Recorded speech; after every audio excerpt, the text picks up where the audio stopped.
Hey, welcome back to On God, the world's holiest podcast. This week, I have a very, very special guest. Their name is Faith, and they are my younger sibling.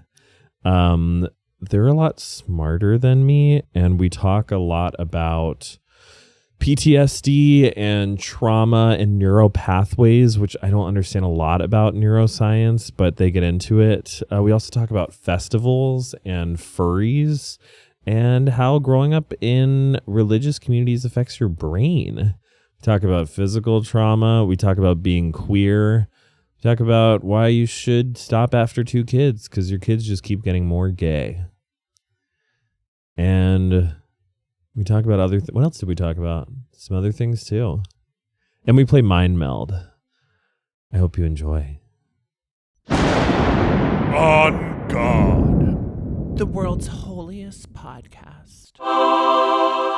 I like the dentist because I usually take a Xanax before I go. Well, it sounds like you like Xanax. I mean, Just need to get that one in there. I would like I would like anywhere if I took a like Xanax before. I love the DM. I really love the DMV. I usually pop about 3 Klonopin before. It's a lot of fun there. Special occasion. I had a neighbor, my old neighbor, he was this bear named Wes, and we lived next to an arcade. And I was like, that arcade is really not a fun place. And he was like, no, I love it. It's really fun. And he was like, you just do a bunch of K and go in there and you have the best time. And I was like, okay, you love ketamine. This has nothing. You could say I do a bunch of K and go to Home Depot. You're going to have a good time. Good time, yeah. Like, relate to the wood. Yeah. Probably hear it. That's true. I bring like a little care bag with me, make my little pack to the dentist with like, I'll bring like fuzzy socks and fidget toys and Oh, I don't even to, think like, about that. keep me cozy. Wow, I'm not even like prepared in that way to go to the dentist. Yeah, you could prepare like really nice. You could treat it like you're going on like an airplane. Like, how can I be the most comfortable here? Because I hate, you know, that you know when they're picking at your teeth and there's like it's not even that painful. It's just so sharp and uncomfortable. Yeah, when they're like scraping your teeth. And everything's fine, but then they'll hit something that is just like the most ticklish nerve. Yeah. That makes me, that's horrible. I can't. Yeah. But maybe if I had fuzzy socks and Xanax, I'd be happier. I think so. I mean, works for me. We do this thing with each other where I think we're both pretty fun people around our friends. And then when we are together, we like shut down. Yeah. Do you know what I'm saying? Yeah. We're going to I'm glad you're process calling this it out. in real time. Okay. But the last time we hung out, not the last time, when you came over Christmas break to hang out, Yeah. I was like, every time we get together, we just trauma dump the whole time. And it's this really heavy session. And I leave feeling really heavy, you know? And I was like, we need to figure out how to have fun. And it's not and it's not you, but it's like something that happens when we're together. Mm-hmm. And so then we started playing games. And then we started having fun. And I was like, oh, we just need to like laugh about really stupid shit because we always just end up processing our childhood. Yeah, to like make more like playful memories and be able to access just that whimsy and playfulness instead of like, oh, you remember this and what was your experience at this time in our childhood? Or it's just like making like accessing our inner child as adults, I think, can really heal a lot. Yeah, totally. And yeah, I think just being more silly because we're both like really introspective. But there is something about being around you where I feel like because we spent time in the same household where we both felt not fully ourselves, then it's like a shared experience that we have where like when I'm with you, then I like immediately kind of shut down to that place again. And I'm trying to combat that. You know what I'm saying, right? Yeah. I don't know. Do you feel that way around me? Yeah, I think it's just there's so there's so few people in my life that like I feel like know my family and know these different layers of places I've lived and life eras that I've had, that like something opens up when I'm around you and our other siblings. That's just like I feel understood, but also like there's been so much life lived outside of connecting with each other. Yeah.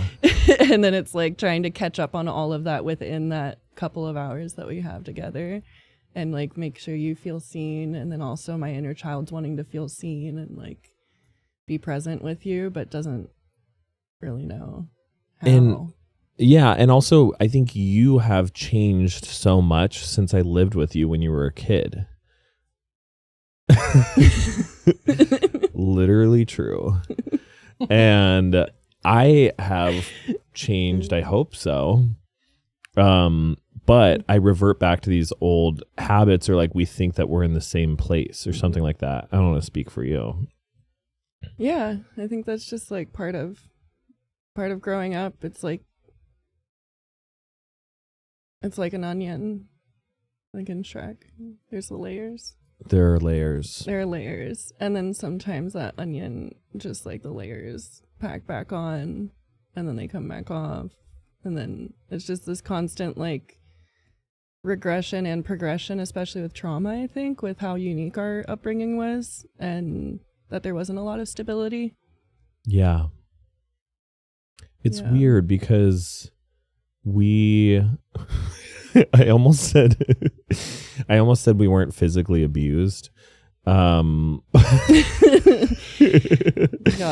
quite like a few spankings. I know we did. We were think spanked. you and I got the worst of the spankings. Yeah, well, we were bad. We both had and they were sick of us. They were what? They were sick of us by the time they we're the 4th and like, 5 out of the 5 kids, and we're maybe the gayest. I always say this, they really should have stopped at 3.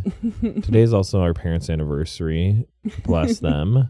Happy anniversary. But the kids have continually gotten gayer, right? Yeah. Like the oldest is like pretty straight. The next one pretty straight. The next one half straight. Me fully gay. You are like the head of the rainbow committee. You've got all the things. Just pan, non-binary. Just, I don't know, like to think that I'm just like neutral towards humans in general. I used to think I was asexual, but then I realized that I do like sex. I just like had a lot of traumatic experiences of it. Sorry. Yeah. Don't get beat up. Yeah, I think as it goes down oldest to youngest, it's like the less religious and more queer, and more open-minded as well, I think, in general. Well, yeah, and I think it's like kind of I've read that it's a scientific thing. The more children you have, the more likely your kids are going to be gay. But as I said, I think you're kind of, how do you identify now? I identify as non-binary and pansexual. I used to think that I was asexual, but I realized that I just more so had really traumatic views and experiences with sex, and now I know that I do like sex. Hell yeah. Faith came on this podcast to say, I like sex. Meow, meow. Excellent. That's really, I don't want to say that's sad for former partners, but maybe you just don't like having sex with them. Yeah, that has been a big part of recognizing and reflecting on past relationships. I didn't know how to speak up for what I desired and what I liked, and I never watched porn. That is something that like I just never, like, I'm grateful that I never did, but it also, I feel like I had ideas from movies and music videos and stuff of what sex was supposed to like look or sound like, and would mimic those things. And then when I just more somatically started experiencing sex, I was like, oh, like, if I just take deep breaths, I can just express myself and not be performing. There's a lot of performance and just being like, oh, I have to show up as this thing for this man or for this person. And dissociatively consenting to being objectified and sexualized.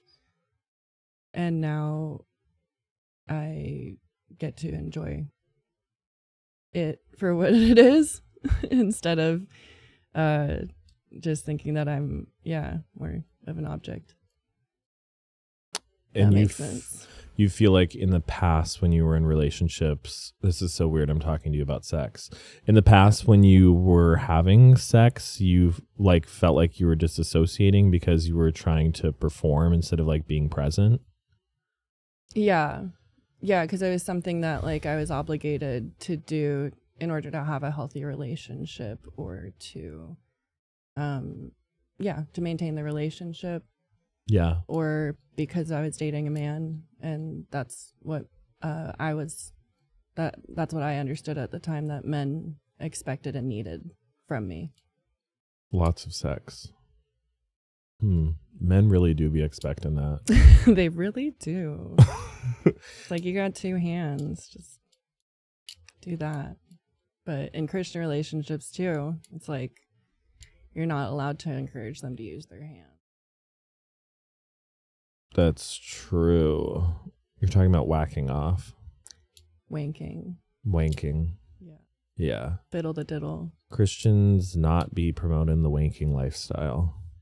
You don't. You're not supposed to spread your seed in your hands. Or on your belly. Or on your Or on the back. ground. In the mouth? I Definitely don't not. think so. I don't think that's good either. Okay, you wanted to play some games. Well, you said you wanted to play games, and then I recommended some, and then I found out that they're all improv games, and that me and my friends have just low-key been doing improv for... Well, you long. said that you've been playing games with your friends, and you're like, we do this one where I'll say a sound, and they'll say the sound back, and then we just keep going around until we say the sound back and forth, and I'm like, yeah, that's like in every improv class. Yeah, I wouldn't know. So your friend secretly took an improv class and was like, hey, I think so. I came up with this awesome game called Zip Zap Zop. I definitely created this. I'm like... Do you want to try the game where you do a sound and we do it back and forth? Yeah. Do you want to do a sound or do you want me to do a sound? Okay, I got one. Oi! Oi!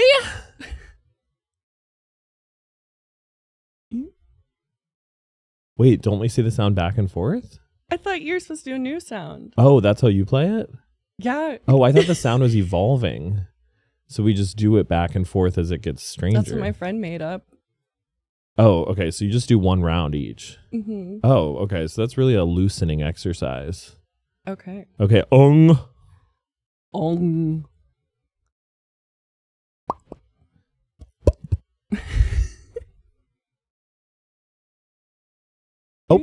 I guess that was my sound. Oh.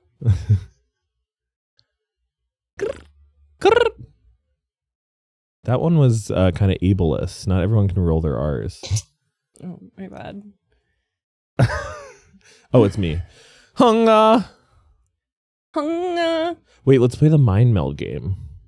Wait, I got one more. Okay. Wheel, wheel, wheel, wheel. Wheel, wheel, wheel, wheel. We I think should. Kung Pao gave me a lot of like the noises that I do.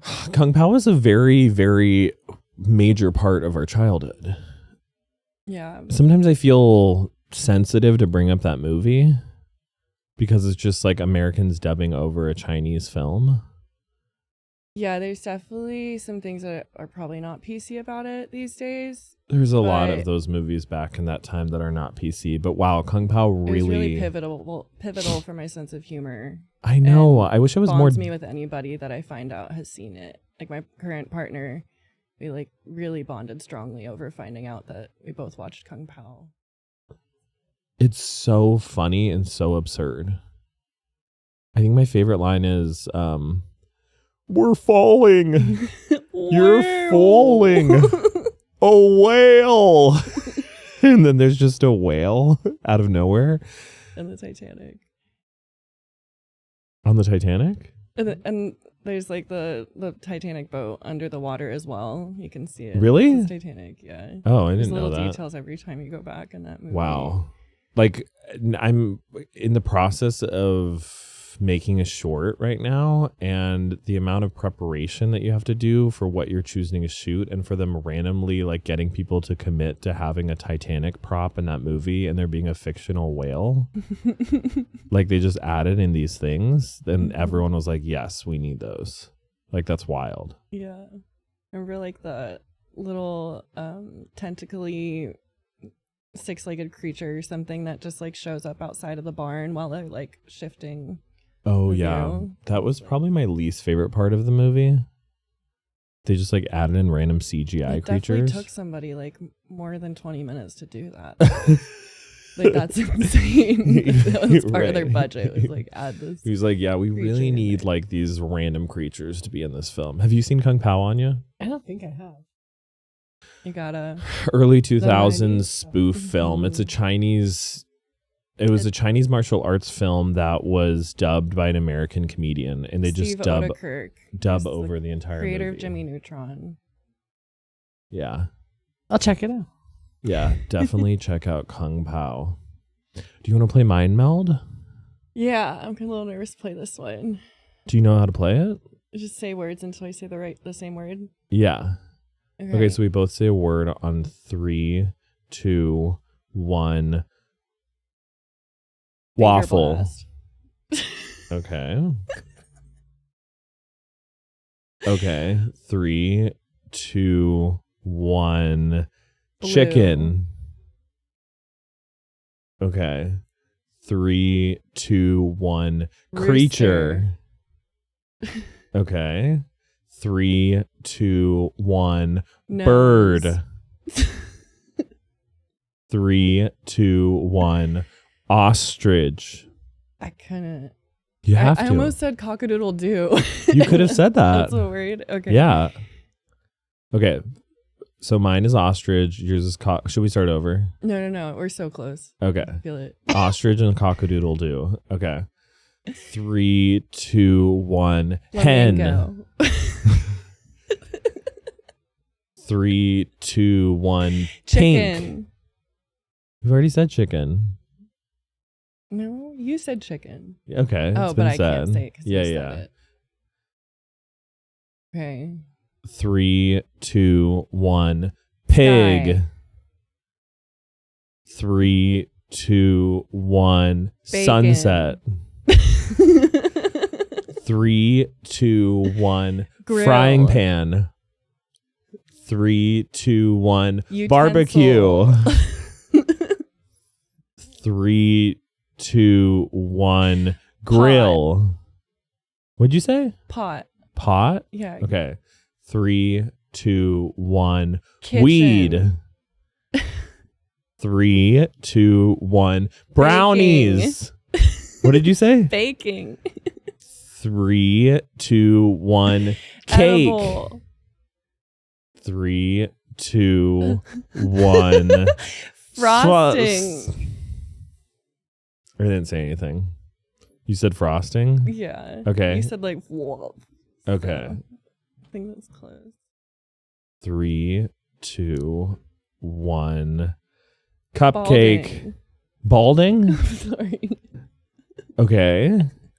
3, 2, 1. Mr. Blue. Clean. Oh, I said that before. You're really into the word blue. Well, before it was because you said waffle, and then now it was because I looked at your eyes. Okay. This is not working. We have to get one. think so. I guess, okay, start from scratch. Okay. We might cut all of this out. Okay. A new word. Start from scratch. 3, 2, 1. Plant. Carrot. What'd you say? Plant. Plant? I'll speak up. Yeah. Okay. Plant and carrot. 3, 2, 1. Tomato. Lettuce. 3, 2, 1. Salad. Okay, you're supposed to think of the two words and think of one in the middle. Yeah. Okay, Lettuce so is you like said- poisonous now. I know, I but said poison. but you said tomato. Are tomatoes poison? No. Anya, are they? No. Okay. No. Okay. Okay, so where are we at? Poison salad. Poison and salad. Okay. Okay, 3, 2, 1. Chemical. Diarrhea. 3, 2, 1. Shark. Medicine. 3, 2, 1. Laxative. Pepto-Bismol. 3, 2, 1. Cure. Farting. 3, 2, 1. Boof. Smelly. Smelly and boof? Yeah. Boof. What is boof? It's when you put something up your butt. Oh, yeah. I need to do that. Okay. 3, 2, 1. Suppository. It's stuck. You're stuck. Okay. Gosh. Wow. We're really bad at this. Yeah, we definitely don't hang out enough. Our mirror neurons aren't. Or what? Our mirror neurons. You ever look up into like quantum physics and stuff? No. That's like. I'm not sitting around Googling quantum physics. Okay, it's like I was gonna sound so dumb explaining this, but like in the world of like quantum physics and quantum shit, like empathy exists because of like our mirror neurons. It's like when you're around somebody, it's like if somebody's around you and they're feeling anxious, like the anxiety will rub off on you.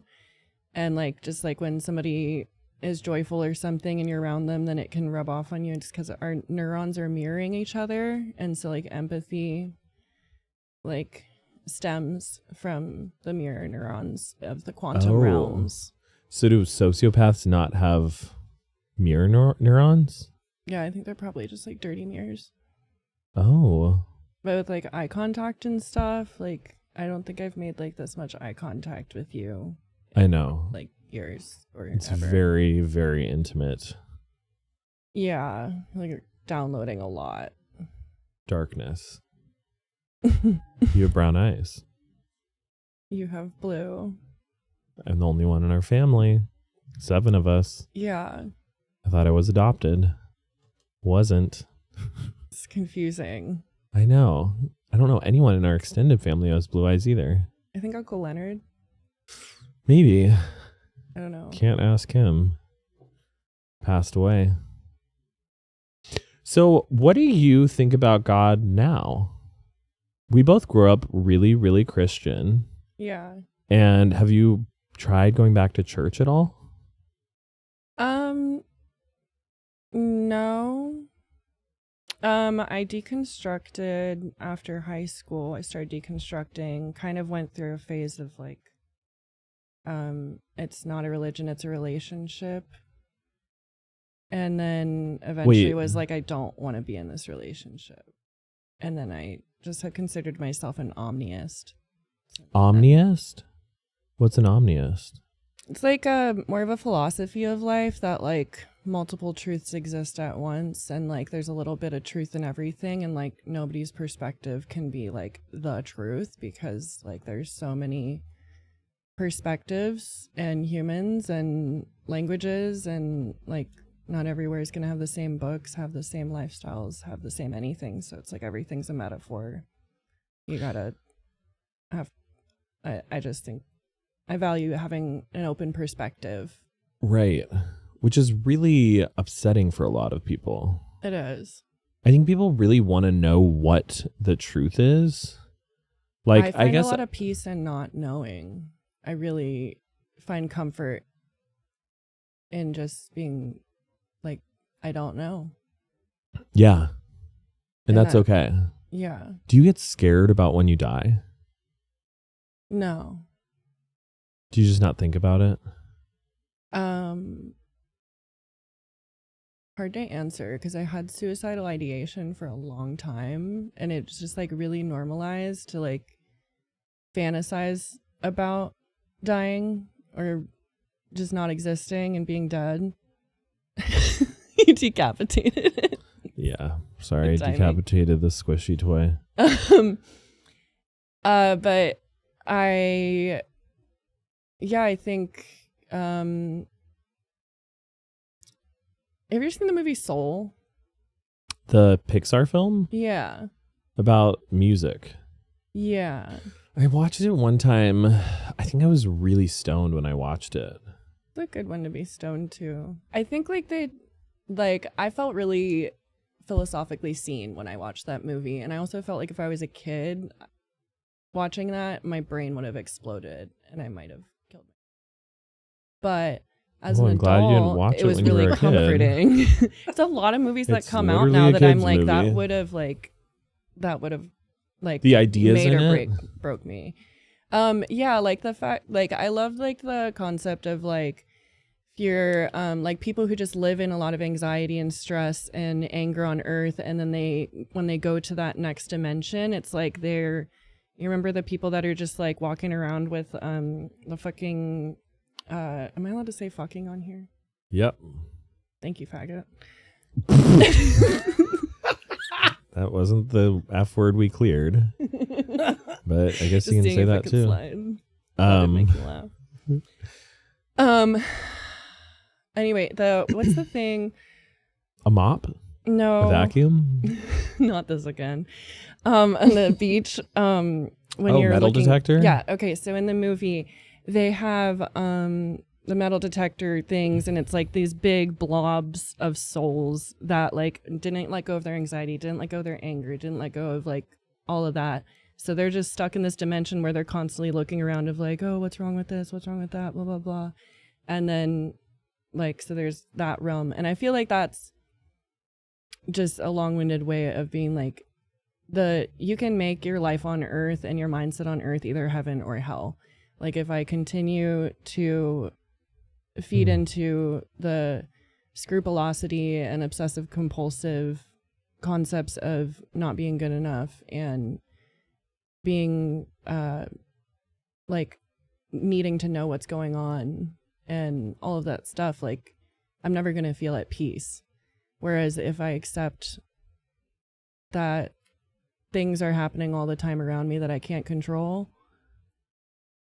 then I can have a good time.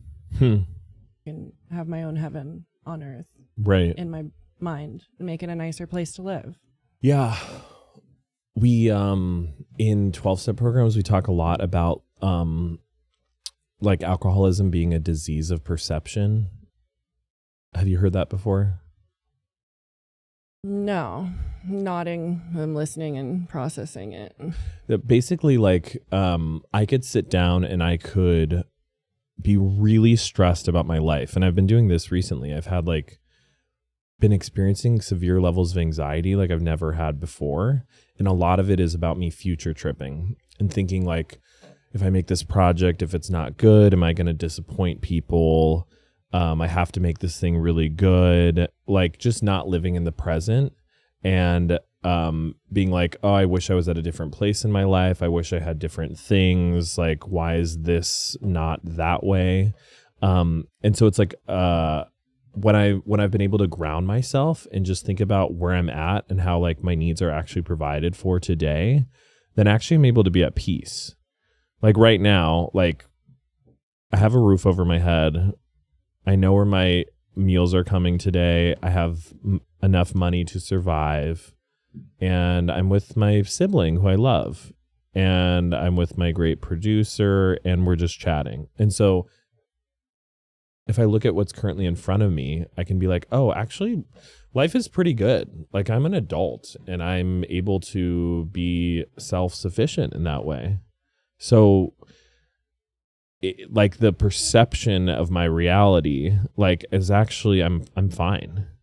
But that disease of perception, if I twist it, I could be like, why are all these things not happening, instead of like living right now? Does that make sense? Like the disease of perception is that I'm not actually being present with like what's in front of me. And so nothing actually has to change in my external circumstances as much as my outlook on what is currently happening. And that's something I have to be aware of all the time, because that's where my anxiety or depression, I think, stems from, is just like me either living in the past or living in the future. Yeah, I resonate with that.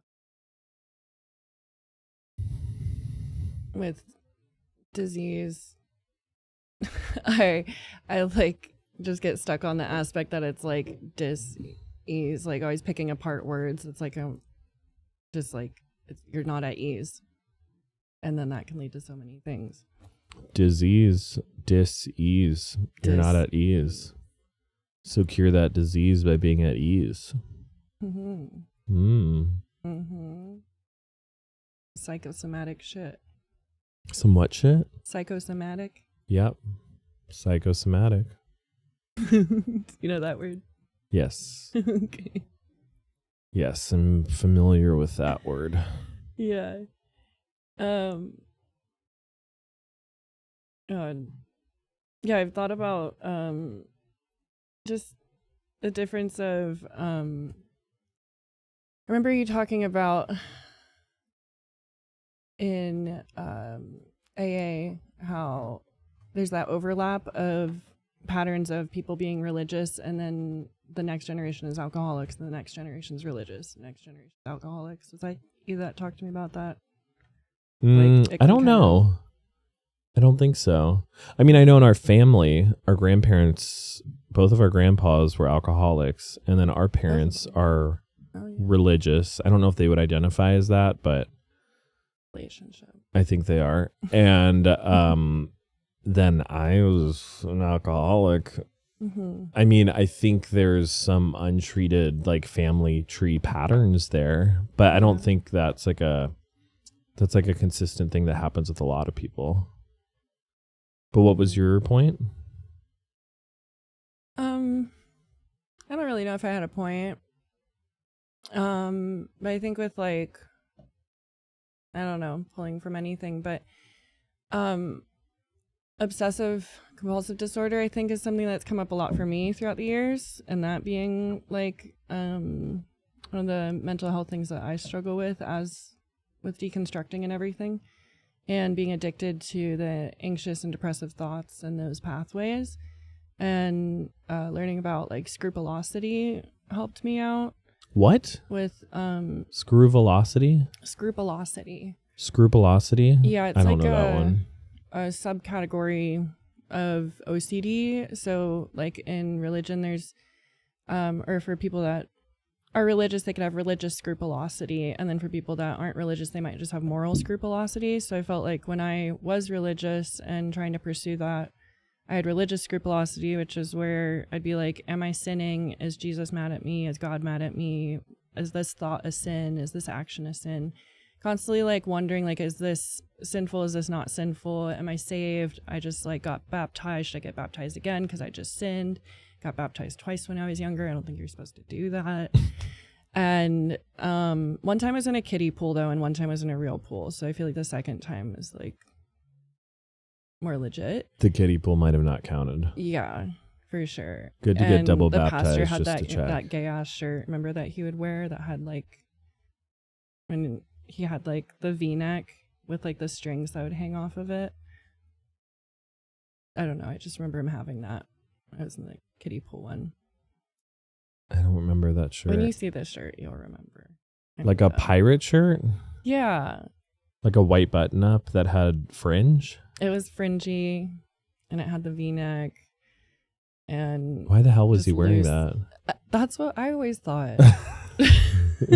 Okay. But anyway, so then moral scrupulosity, I felt like I started having that when I deconstructed, and that was just like, wait, am I a good person or am I a bad person? Is this a good thing to do? Was this actually generous or is this selfish? And like constantly wondering if morally, if I'm meeting the standard of whatever good is. And it's just like a whole other, like, recognizing how similar the OCD and anxiety I had while pursuing religion was just kind of the same all throughout my 20s with like pursuing self-love and myself and community, because I was just like constantly being like, am I enough? So the scrupulosity is like obsessing over ideas. Obsessing over morality, or It's exhausting. yeah. I do that too. Sometimes I feel frozen. I remember feeling frozen growing up because I would not want to do anything because I felt like everything I was doing was bad.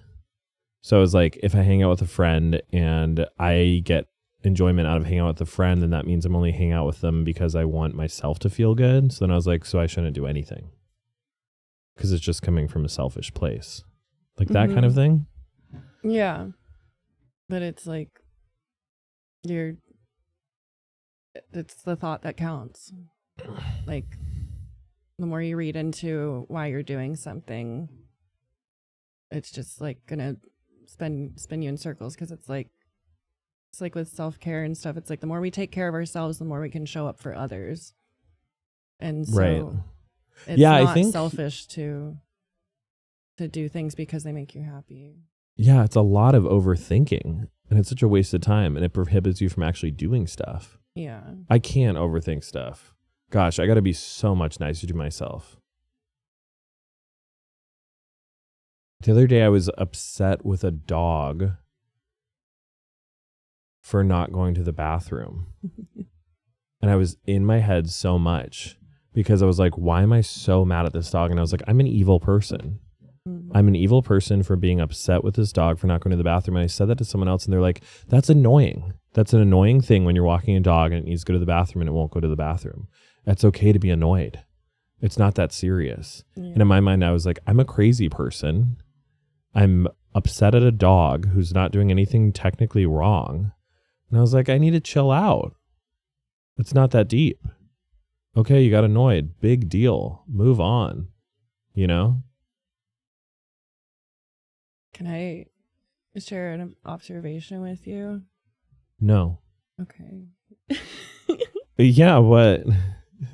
I mean, it's about you, but it's like, of course. you're just What's your so observation? hard on yourself for having like negative feelings, and it's like, I mean, a lot of people are, but it's like I think, like, you just, you're really, really hard on yourself for feeling any anger or, annoyance, like things that are like totally natural to feel.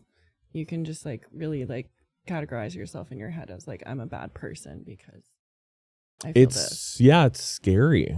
I was talking to my therapist about it the other day, how I was like, I think I'm a bad person. And my therapist was like, what? And I was like, yeah, I think I'm a bad person because I'm having negative thoughts towards like a dog or people. And I'm so quickly to define myself in this category of being bad, where like that is a huge jump, you know?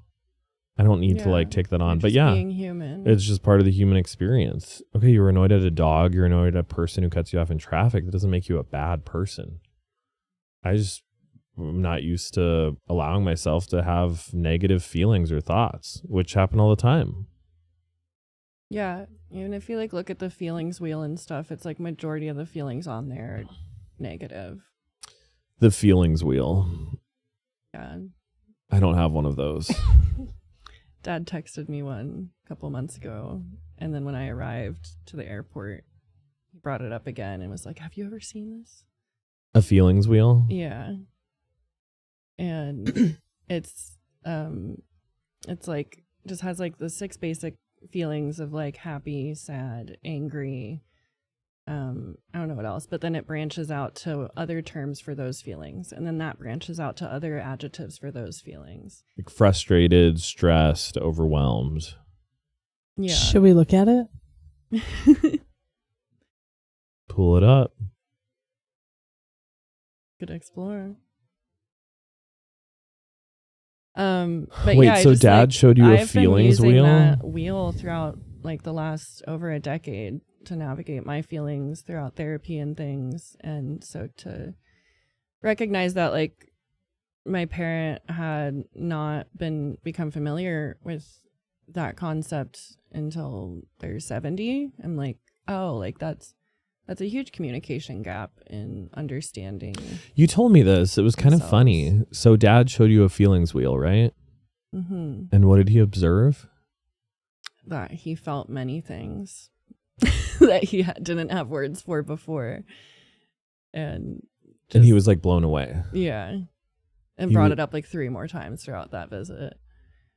Being like, oh, I feel frustrated. Mm-hmm. You being like, yep, that's Yeah. something that people feel. And he was like, oh, I didn't know. I thought there was just happy and sad. Mm-hmm. And to like navigate it more specifically. Yeah. Yeah. So just, I don't know, little things like that give me more of like empathy for like the generational differences with our family and our parents and, you know, anybody. It's just like you never know what somebody had access to and what they didn't and what they were drawn to and what they weren't. So just like being mindful that like, yeah, I've like committed like a lot of my 20s to like exploring mental health and like studying neuroscience and somatics and criminal psychology and all of these things to like understand the brain and like working with community. But it's like I did all of that because I wanted to understand and like know the terms for these things and be able to have more communication with people because I never felt like I really could. But some people don't get driven towards looking into those things until it comes to time for therapy or it's like something personal happens. I was just like always. Why do you think you couldn't do that in the past? I was always curious for understanding on other people's behalf, but not really like my own. I always wanted to be like a good listener for people and to be able to have them open up to me and things.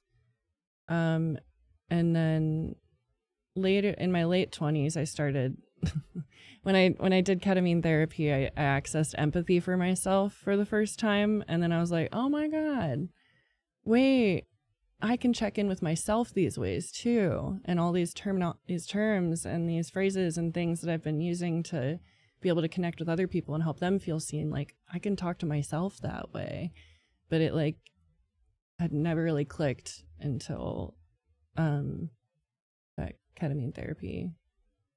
And I was able to like sit with myself and like hang out with myself. What did you experience when you were on ketamine therapy? Like, what was that practically like? I did the Spravato trials. I did 6 weeks in Delaware and then 6 months in California. And I'd go there with,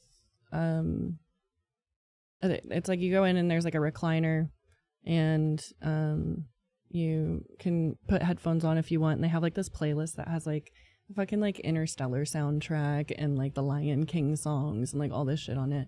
I would just put like lo-fi on for myself, like lyricless music.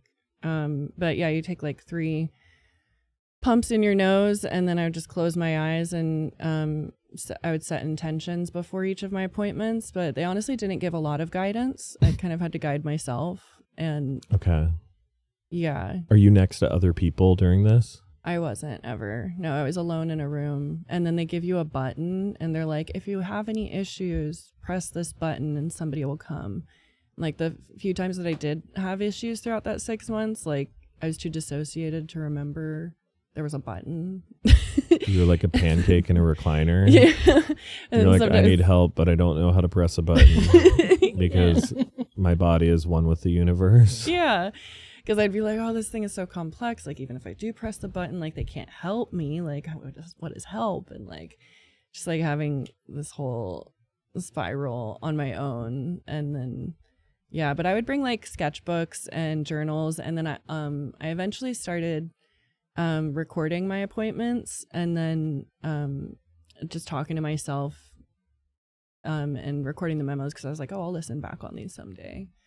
And then I would schedule my therapist to be after those appointments so that then I could process with them, but I wasn't allowed to do therapy during the Spravato because that would be like double dipping with insurance or something.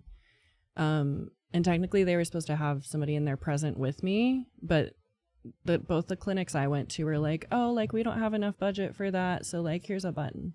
And I was like, this is definitely not like part of the risk management, but like insurance is covering this, and I would love to, like, I look forward to the ketamine twice. Did you ever feel like you would want to do more K outside of the therapy? Yeah. Do you like K? Yeah. Do you use it recreationally? I mean, like, I do. I definitely feel like I get more medical benefits from it, though. Yeah. I think microdosing ketamine has helped me with pain levels physically, and then also with like anxiety and depression. Yeah, I think years ago, like when I was like 21, I did acid for the first time, and that like allowed me to have like no pain for 12 hours. And that was the first time since like middle school that I didn't have like aches and pains in my joints. And so that was, I was like, there's something to this. And then when I moved to California, I started exploring more with that. You have a lot of aches and pains in your joints. Yes. And it's not consistent. No. Okay. Yeah, it's consistently moving. It's a mixture of like part of it is like neurological, and then part of it is physical conditions, and then they kind of just overlap each other. You have fibromyalgia, is that correct? Yeah, I have symptoms of fibromyalgia and symptoms of hypermobility.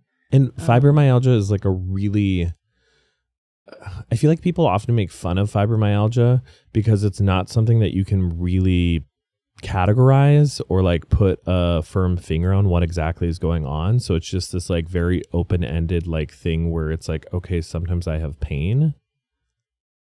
Yeah, it's very vague, and you have to like be like tested for everything else before they can diagnose you with fibro. It's kind of just like they used to like put people in like psych wards and stuff, or like put down that people had hysteria instead of fibromyalgia, because there's no pain markers, there's no testing for it, there's no sure way to say this is what is happening.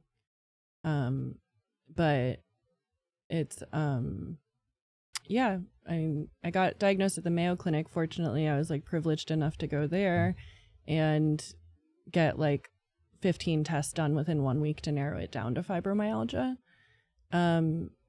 But I was the youngest in the class there when I went to the fibromyalgia clinic, and Valedictorian. It was a teacher's pet. I was really it made me a lot more depressed and anxious for years to come, because I just expected that like I would never get better, and I would just always have those symptoms and no relief.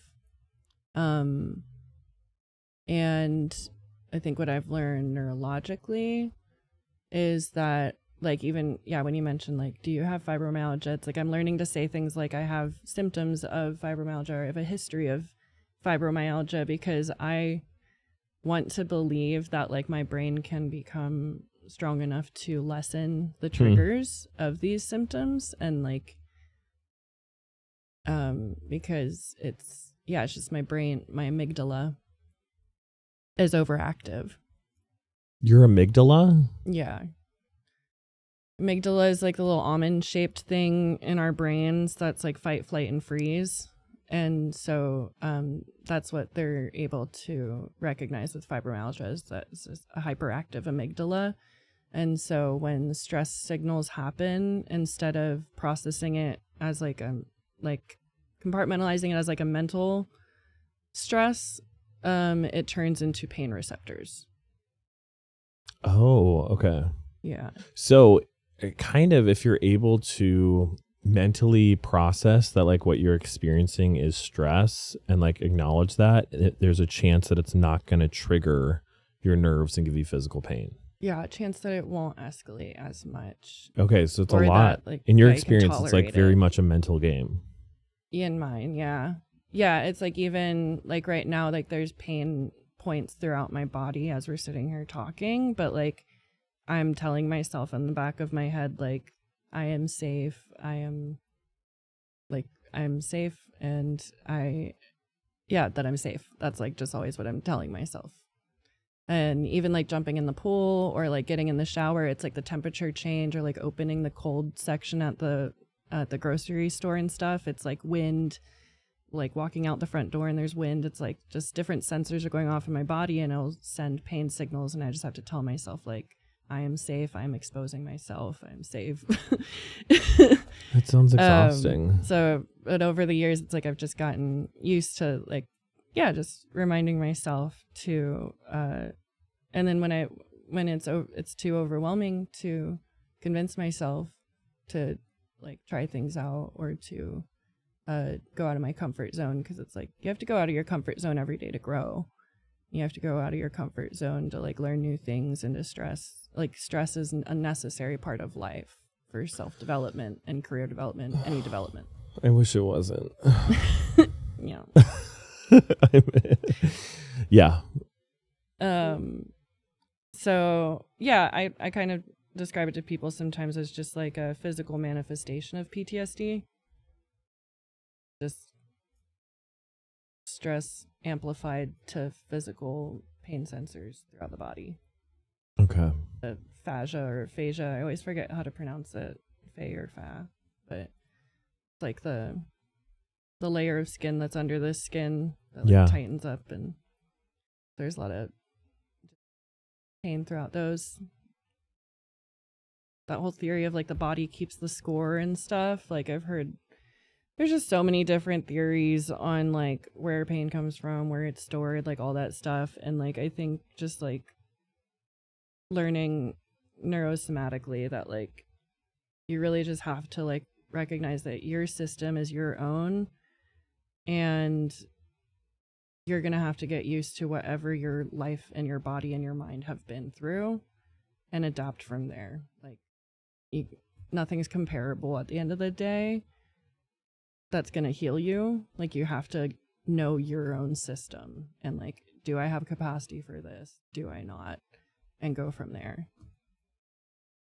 Can't be like, oh, this other 31-year-old is doing this thing, I should be able to. It's like, no, my system's not built for that at this moment. Which is kind of something everyone has to experience in every part of their life. I mean, I have to know that too. I compare myself all the time, you know. Sometimes I'm working with 21-year-olds and I'm like, why is this person at the same place that I am? And it's like, I can't entertain that thought. That's like none of my business. Yeah. Like, whatever this 21-year-old is doing has nothing to do with the fact that I am where I am. Yeah. It can't like affect that. I have to do whatever is best for me right now. A lot of like mental health and a lot of treatments for mental health, physical disability, disease, everything. Just like really good life skills.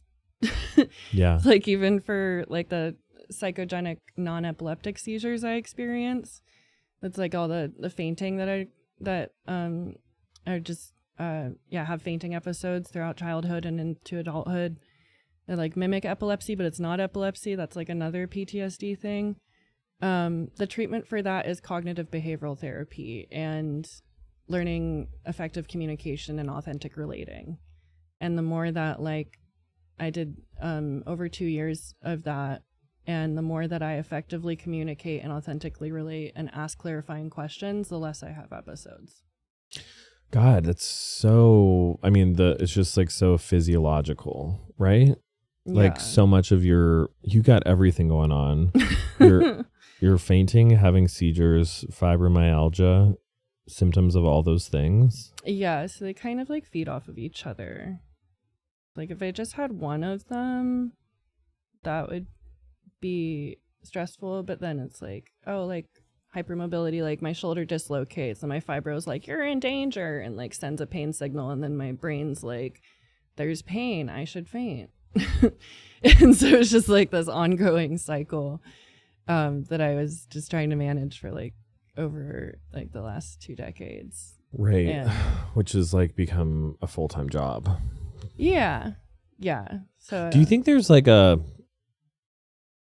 wonder this for myself. Sometimes I'm like so analytical and so introspective, and at some point I have to be like, God, the problem is that I'm thinking about myself. Like there's like a really delicate balance of like taking care of yourself, but also like not making yourself the center of attention all the time. Yeah.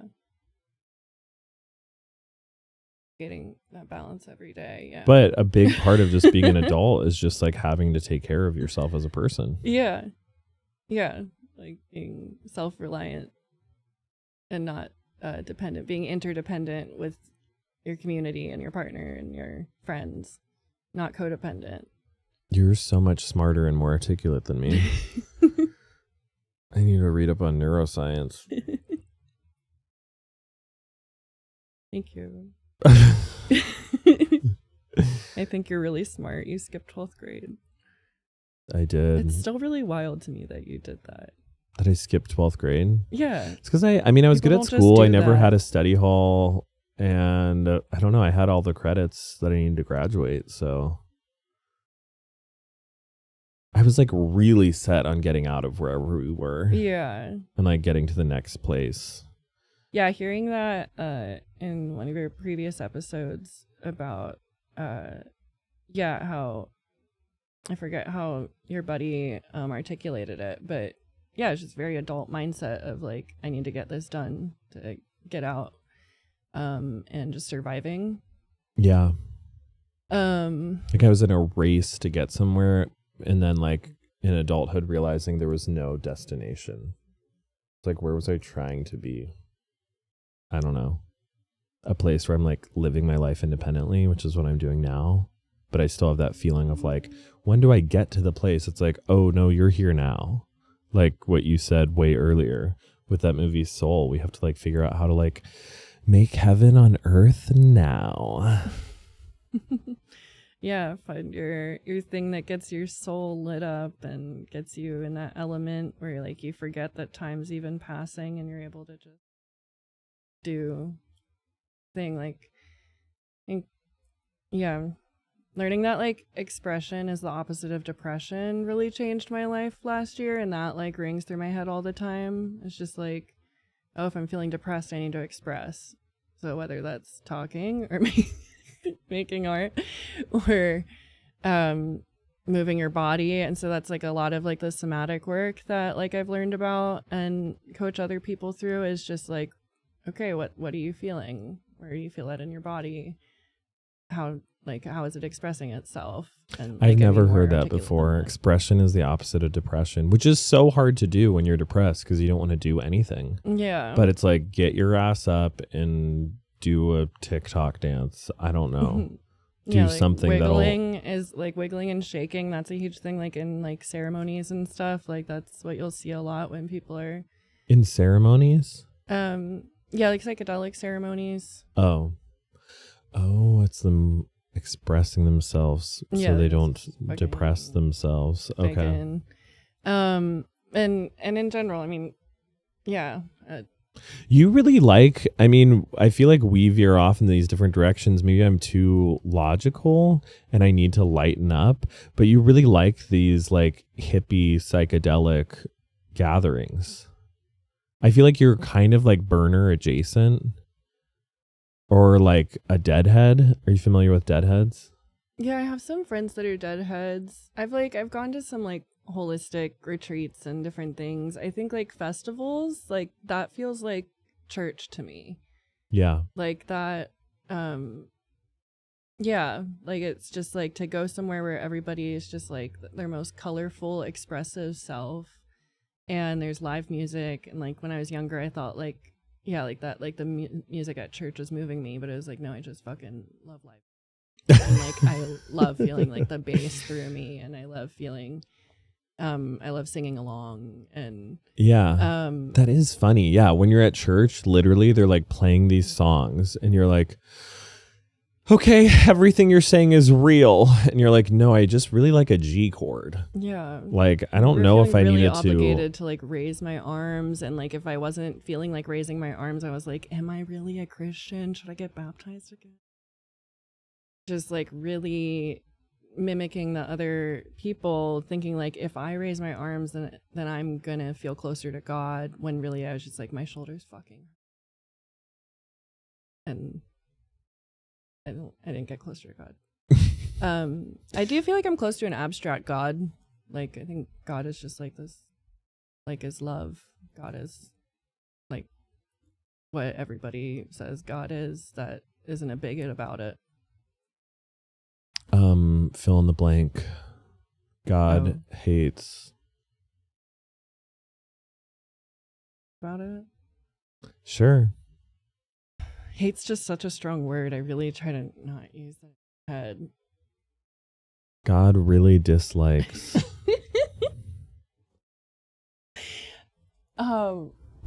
Okay. God really dislikes self-doubt. Okay. Very grounded response. Self-doubt. I can roll with that. So just trusting yourself. Yeah. What are what is a festival that you really like where you feel like you are connecting spiritually? I think I've been to, Lightning in a Bottle is one that I think is getting pretty commercialized, but That festival is so funny to me. I mean, I've used that name, I've used that festival in jokes before, and it's such a funny punchline. Just saying Lightning in a Bottle Festival. Yeah. I think because people like come to mind and they just like, you think of someone with armpit hair and like going around doing like really woo-woo stuff. Mm-hmm. Like there's a very quick picture in your mind of the person that would be there. There's one that's near LA that is actually becoming my new favorite. It's called Same But Different. And it's over in Lake Paris, and it's same but different. It's just like smaller than Lightning in a Bottle, and has like you can swim in the fresh water, and there's like, and they just have a lot of, it's one of the few festivals that's like supported by like they allow their festival goers to invest in the festival and to have like stock in it and some shit. Oh, you told me about this. So I think the really community-based ones, like Lightning in a Bottle began as like a family running a festival, and then it expanded from there, and now it's just like popping off. So I think finding throughout the last few years, finding the smaller festivals that like really stick to their ethos and like have like great volunteer programs and great regenerative practices has been something I've been grateful to do. Like this past year, like I've been to six festivals this year, 6 or 7. And one of like 2 of them were completely run by volunteers. One of them was like an all queer festival called Something Queer. In the past, I went to a really beautiful festival called Some of Us, which was like all just femmes and trans and non-binary identities, like no cis men allowed. And like they were serious about that shit. Like one of the vendors came that was like a fried chicken vendor, and they were cis men, and they found out and were like, get the fuck out of here. And I was like, damn, like you guys are really serious about keeping these grounds like a container for femmes and trans people to process things together. So I think just like finding these different different festivals that are more focused on arts and wellness, and I usually try to make sure that like the festivals I go to have like somewhere that I can swim, because swimming is a really helpful way for me to express myself and exercise. Baptize yourself at the festival. Even think about that. I love it. Baptizing There's something myself very at the healing festivals. about water. I love that you can, it's not weird to just be like laying in the grass, or to like just be in the festival frequency of doing what you want to do and go on side quests and meet random artists and see different installations all around. It's just it's really childlike place to be. I think it really gets the inner child out because you're like, oh, like there's somebody dressed as a giraffe. Oh, there's like a whole parade of these animal looking people walking somewhere. I'm gonna go follow them. And then you end up at like some rave arcade or some installation that's I think I want to allow myself to enjoy things like that, and I'm such a contrarian, and I refuse. the only festival you've been to, Coachella. And, like, I went to Coachella one Lollapalooza. time in 2014. And you shaved a $sign into your chest hair. I did do that. Yeah, there's pics online. Yeah, I think the only festival I went to was Coachella and then Lollapalooza. I've been to some other music festivals, FYF, and some other things. What's FYF? Fuck Yeah Fest. Okay. I think there was like MIA was playing or some other musicians. As a festival goer, what do you think about Burning Man?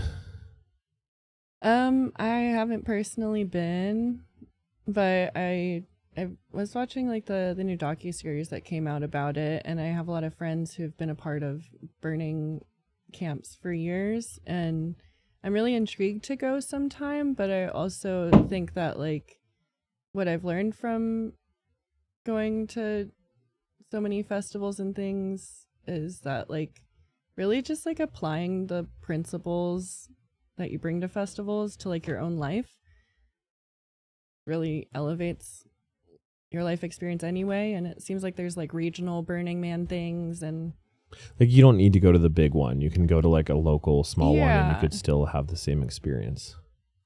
Or apparently. yeah. Yeah. I think I definitely would like to experience that someday, but I don't feel like my perspective's gonna be like shook or like wowed or like it's gonna be a breaking point for me or something if I go. I think it would probably just like feel like home. Like that's the kind of like ethos and community that I kind of surround myself with anyway. It's just like really expressive and generous and communicative people that mean well.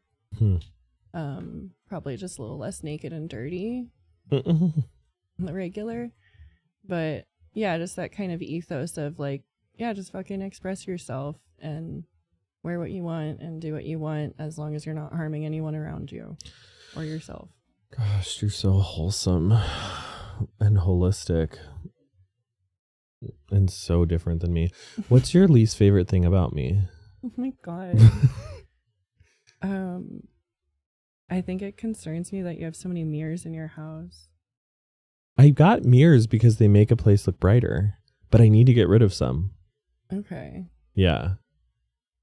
But it does make a room bigger. It's not a narcissism aspect. Okay. But yeah, I need to get rid You of do a look lot. at yourself a lot though. I don't think so. I really don't. Okay. I don't spend a lot of, I dress like shit. I don't spend a lot of time on my Like appearance. grooming and stuff. Yeah. But The spaciousness makes more sense then. Okay, well then that concern's gone. I guess everything else. What else I dislike about you? No.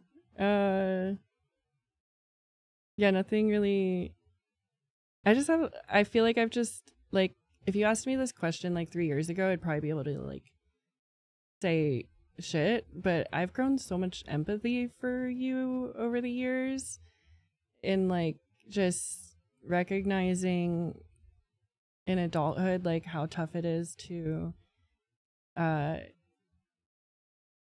deconstruct, to overcome addiction, to build community in LA, to build a career, to pursue things that take a lot of bravery, like stand up and the entertainment industry and things. I just and to overcome the family dynamics that we were raised in and things. And like thinking about all of the loops that I go in with like feeling judged by mom and dad and siblings and things and being like, holy shit, like Matt was like in a cage for decades and like couldn't get your dick wet guilt free. You're in Europe or some shit. It's like, that's crazy that because like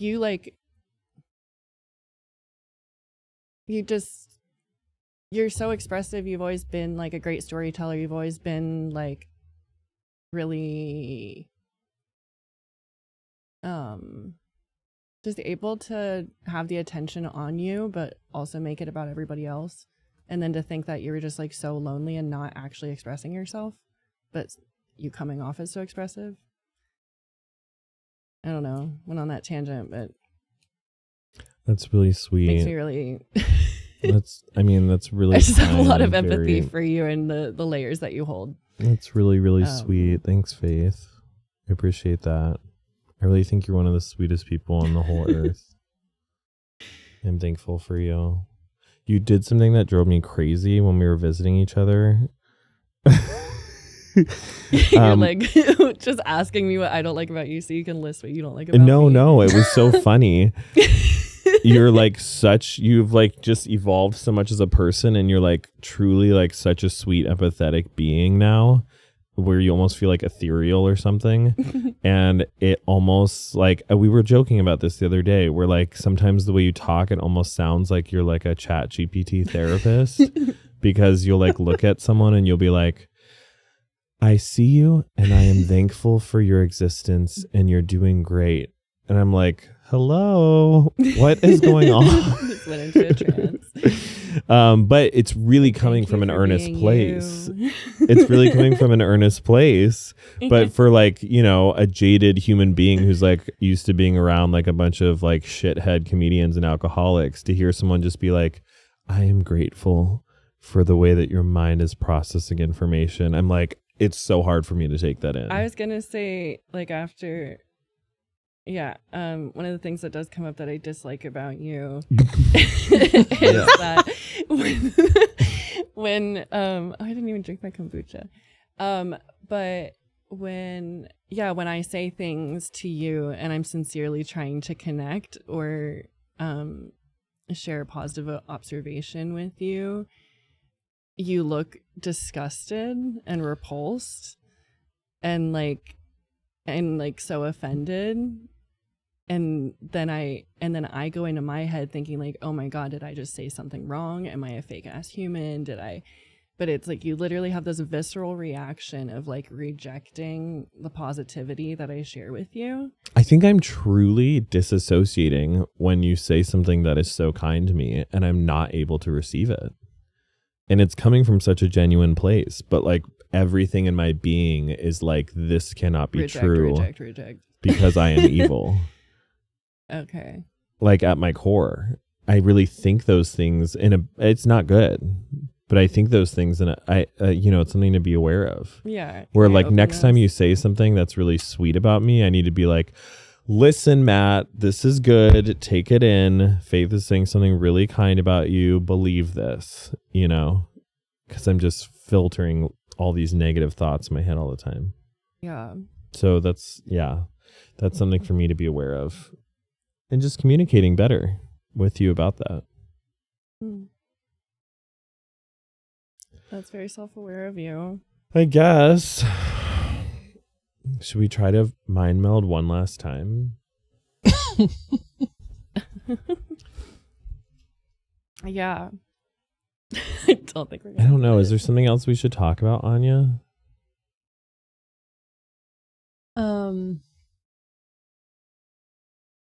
I guess I'd like to know a little bit more about like your life together growing up.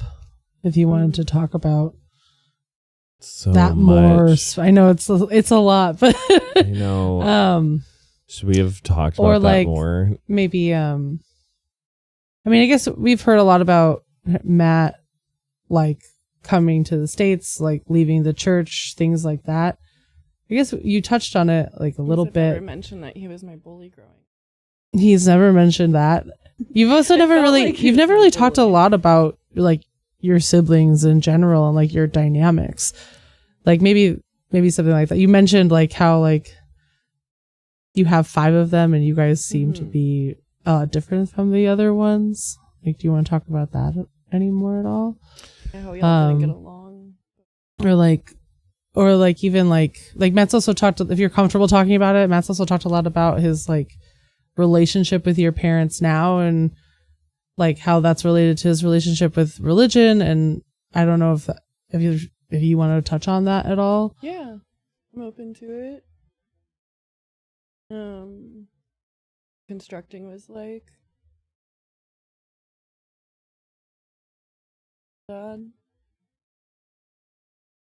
I mean, it's a lot of stuff. I mean, we could talk about things forever, but yeah, we do come from a big family. There's 5 of us, and I almost feel like people shouldn't have more than 2 children because Or any at all.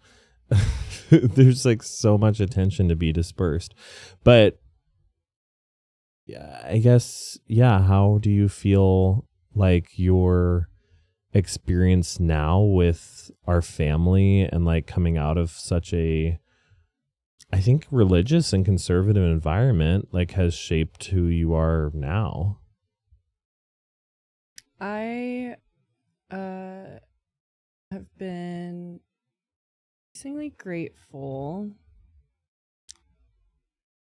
Trying to learn to be grateful, I guess, is a better way to put it, for our upbringing, and accept what it was.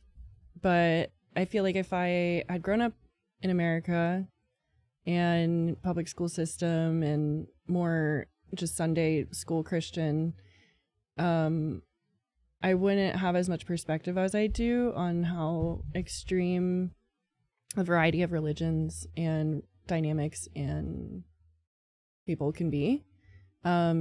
So I feel like over time it's like I've grown to just like see that like the characteristics that mom and dad have, like the older I get, the more I'm like, oh, I am my mom and I am my dad. I just utilize the characteristics differently, and that's okay. And even though I was raised to think that certain things are truth and certain things were the right way, that's not true for my experience, and that's okay. But yeah, I think deconstructing and telling, like, I told mom and dad I wouldn't lie to them for a year when I got out of high school. That was like my way of being like, because I felt like I'd always get nauseous if I lied to anybody, but then I learned to not get nauseous when I would lie to mom and dad, and I didn't like that by the time I was a senior. And What were you lying about? having sex with my boyfriends in high school. Oh, okay. Yeah. And that caused a really huge rift. You were having sex in middle school. No, I wasn't. Weren't you? No, I got finger banged in 9th grade. Oh, okay. So just through high school. Gotcha. And that was like right before 10th grade. So it was like the summer after 9th grade. You know. Okay. So lying about having sex. Just so funny that sex is just such like a pivotal part of Christianity. I'm like, it's not that serious, and it's really not. And that was like, really tough. It's just to be like, oh yeah, I think that like I do love this person and I'm gonna have this connection with them, and this is what I'm told that I'm supposed to do with this person if I feel that way. But we're not married yet, so now it's wrong. But they're saying that they want this, and I'm supposed to listen to the man, and la la la. But yeah, I remember I went to go stay over at, I was dating this Jewish guy at University of Delaware, and I went to go, and I told mom and dad, don't ask me any questions that you don't want the answers to. Like, I'm not going to lie to you for a whole year. Just don't ask me questions you don't want the answer to. And then I was like, I'm going to go stay over at the college. And they're like, okay, like what friends are you seeing? And I listed which friends, including the guy I was seeing. And then they were like, where are you going to be staying tonight? And I was like, at the college. And they were like, where are you staying within the college? And I was like, do you want to know the answer to that question? And then like, yes. And I was like, I'm going to stay in his room. And then Dad goes, have your genitals touched his genitals? Oh my God. And Mom just like loses it. And I'm just like, oh my God, I'm so fucked. Like, they just asked the question as detailed as possible. And the whole thing. You're like, technically, he wore a condom, so no. So, yeah, it's just like. It's such a gross way to frame that question. Yeah. It's like, do I need to know that? I hate that visual. It's just so visual. Ew, Yeah. that is horrific. Yeah. So just like getting asked stuff like that when I'm like literally just trying to be an adult and doing consensual things and being Right. It was just really confusing because I'm like getting this like sense of autonomy and sense of self, and then it just like kept being pulled away from me because I'm like the way that they would ask me these things made me feel weird about who I was being or what I was doing. And that sucked. And then also just the variety of opinions of like having all older siblings. It's like I didn't really feel like I've been like treated like an adult until maybe a few years ago by all of our family. After 21 it got a little bit better, but in general it's like I feel like just being the youngest sibling in general, it's like I'm always kind of just seen as like this little inexperienced baby on earth. Yeah. But I'm grateful that like, yeah, I'm just grateful I've had like opportunity to experience multiple lifetimes within one lifetime, I feel like. Doesn't it feel like a dream sometimes? Yeah. Like Indonesia just feels like it wasn't real. Yeah. I Really haven't been baffling. back one time since I was 17. Really? Have you? Yeah, I went back one time when I was 19. I went and helped Dad on some mission trip things. It's over 10 years ago, though. Yeah. Yeah, it feels And I was very... extremely depressed when I went. And... Like before leaving or when you were there? When I was there, I was like very codependent on my partner at the time and like very depressed to be away from them, and then wasn't going to... And then, getting back to Bandung, where we grew up, is like going back there and people that were like there was a Payless shoe source at PVJ, like at the mall. Yeah. And I was like, what the fuck? And there was like a Victoria's Secret there, but they didn't have any lingerie. It was like all the perfumes because like they couldn't have like lingerie and stuff there. And like there was still like some other familiar things, but it was just like getting more and more modernized in some of the things. And then I really realized on that trip that like the people make the place wherever I live. So it's like I've lived in Indonesia, I've like visited Malaysia when I was younger and living there, and like I would go do trips there. Living in Delaware and Maryland and California and then Delaware again, it's just like the people really make the place, and you can't copy paste community. And the moments that you have with the connections and people that you have now, you can't like just dip back into that after leaving. And that trip really, I think the depression really hit me more then, because I was like, oh my God, everybody that I knew from BICE and from BIS and from every other fucking acronym around Southeast Asia. BICE and BIS are the schools we went to. Yeah. Yeah. So just, recognizing that the people make the place. And I even like considered moving back to Indonesia and was really planning on that more seriously this last couple years, because I felt like that would really like heal something in me to live there as an adult. Yeah. But I think it'll heal something in me to go back as an adult, just re-experience it. Like, especially as a gay person, I'm like, it's like technically illegal to be gay, but there's got to be so many gay people there. It's like the 4th most populated country in the world, you know? I'm like, I have no idea what that would be like to just like go around and travel and like be an adult. Well, I think that, so back on like the empathy for you and things of like the queer experience in our family, I was thinking about how it's like me and our other sibling who's queer like are more like pansexual and bi, whereas like you're gay, like full on just men. I'm open-minded, but yeah, I think I'm just gay. Okay. Ladies.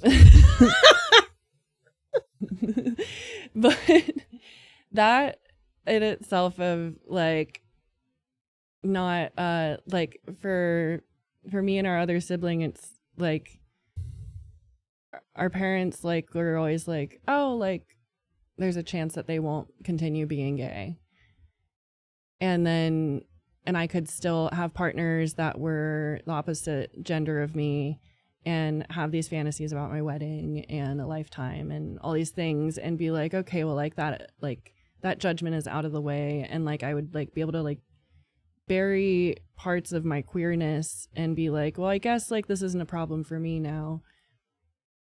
And that's like the privilege of being like bisexual or pansexual or any of that. And I've just thought a lot about that aspect of like you've like really handled having connections and relationships with our parents regardless of their homophobia and things. And that's like surprising to me because the thing that I feel like has made me more patient with them was because I was able to like dissociate from my queerness at times for chunks of times when I was dating a more hetero dynamic. Mm-hmm. And like I don't think like you've ever introduced a partner to our parents or like you haven't. And I know you want to be married someday and stuff, and it's like I don't want to be married someday, but then a part of me like wants to get married after you or our other sibling gets married, just to be like, because like my partner's non-binary, and it's like, I'm like, why would mom and dad go to my wedding? Because like we look hetero, but they wouldn't go to my other two siblings' weddings. So I'm like, if we do get married, I wouldn't invite them. Like I get these like little hypotheticals in my head of like trying to like seek justice and like understanding of. Well, I mean, I don't think you like similarly, you just have to focus on your own journey. You can't really think about, I don't know what it's like for me. But dad said he would come to my wedding. Really? Yeah. He said, I will not ordain your wedding, but I will come. And I was like, girl, I was never asking you to ordain my wedding. Yeah. Like in what world? That's interesting. Yeah. But also my wedding, it's like, I don't even have a boyfriend. Like it's not coming up anytime soon. Hypothetical things. Yeah, but there is something in Christian culture where like or not even just Christian culture, I think in a lot of cultures in general, just being married feels like a solidified sign of like being a true adult. And I think a part of me like still feels like I'll always be a kid unless that happens. Like that'll be like the real sign that I grow up, you know? It's like a sign of manhood or something, but that's all fake. I'm like definitely an adult, definitely doing it. Yeah. Okay. Well, I love you so much. I'm sorry. We could talk about a lot of stuff forever. No, I think this is like the longest uninterrupted conversation that we've had in ever.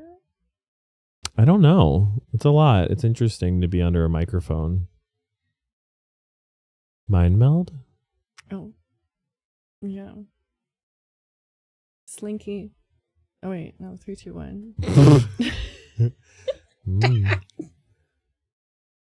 3, 2, 1. Armpit. Slinky.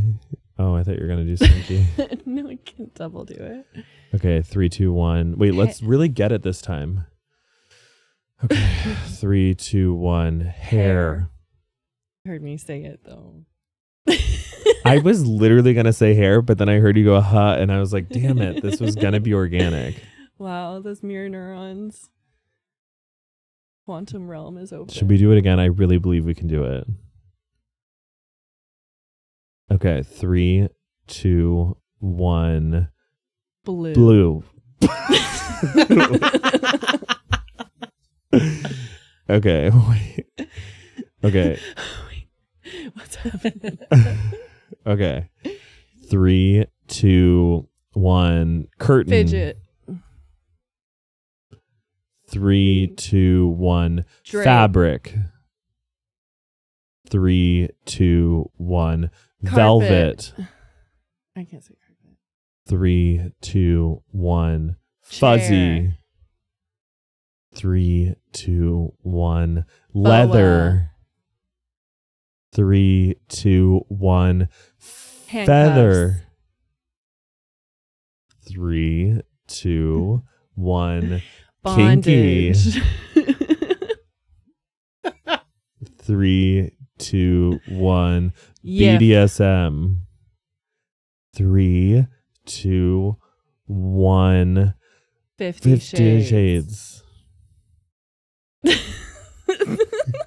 I cheated. I really wanted to say what was it called? I couldn't even think of that. I wanted to say furries. Oh. I couldn't think of the name for it. Dad asked me a lot about furries last time, 2 times ago when I visited. Why? Because I think he was under the impression that like people that are furries were like claiming to be dogs and cats and things. Like he didn't understand personas. I didn't either at the time. Yeah. His curiosity caused me to go down a rabbit hole of learning about furries. And then I reported back to him. And then he was like, oh, so it's just like role play. Like you're pretending to be something, but like, you know that you're a human, but you enjoy being this thing. And I was like, yes. You're like, yeah, just like you're pretending to be a good person. I'm just kidding. Wow. I think it's really great that you're an empathetic person. I do think you should draw the line at furries. I don't know if they deserve empathy. We have to really take. What? That's a hot take. Okay, you 100% disagree. I don't know any furries. I met one time, but there's like a whole furry tent at Trans Pride in the Park where I live. And I don't know. It's just, I just think it's nice for people to have, like, to be able to express themselves. That's, You're like, all I right. I care mean, I believe about. that in theory, but it's way funnier to say that I don't have empathy for them. Yeah. Furries are a funny punchline. So I think that's the difference with us is that like that you're a good person and I'm trying to make everything into a joke. Yeah. And then like eventually you say the joke enough, your brain starts to believe it because the things that we say, like, have you ever read the 4 Agreements?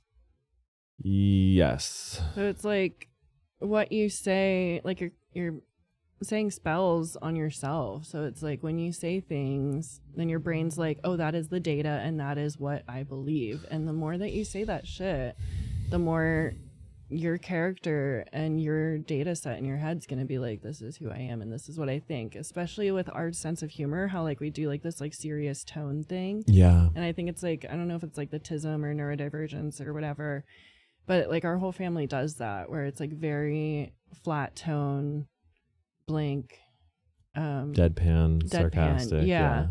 But that is just like reading to the brain as like, this is a fact.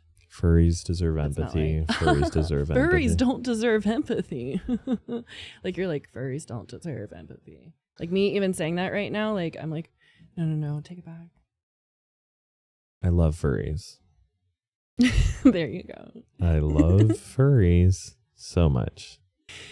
Mhm. And I love you. I love you. Can't wait to see your fursona next time. My fursona?